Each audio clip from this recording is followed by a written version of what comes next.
Hello guys! Good Monday everyone! Ayun ko yung ako ngayon ay magluluto ng paborito kong gulay which is munggo. Ayan po, pinalambot ko rin yung munggo. Siyempre may alugbati, may ampalaya, at siyempre yung sahog na chicken breast, at yung mga panggisa, condiments, mga Kemi Labrador. Siyempre magigisa na tayo dito, di ba? Siyempre, painitin natin para maigisa na agad. Ayan, ginisa ko na yung kamatis, sibuyas at bawang. Sute-sute. At ilagay na natin ang chicken breast. Breast to breast. Mother's breast. At syempre, luto na yung breast, ilagay na natin itong ampalaya. Ampalaya, diba? Ay nako, I can't wait to eat. At syempre, ito ng ampalaya, ibubuhos ko na itong munggo. Para perfect. Ay nako. Alam mo ba, pang ilang araw ko itong kakainin.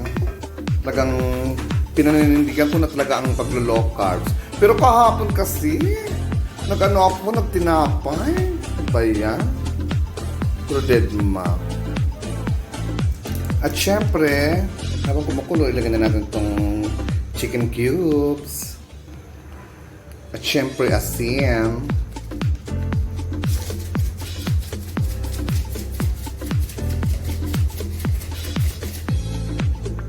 Paminta.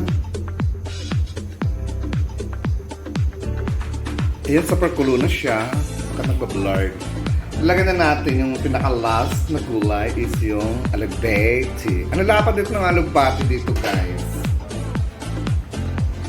Ay! Bakit may natira pa?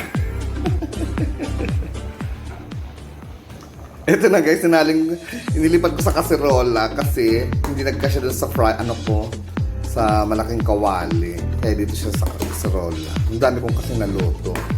Eh, syempre, pang ilang araw ko rin ito. Diba? Saka may mamimigay ako pag may gusto. Tchadan! Finish!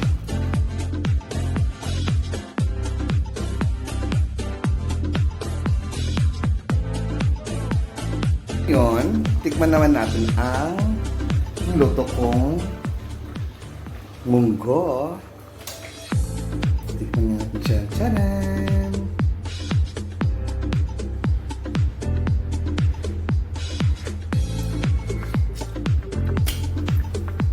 Mwah!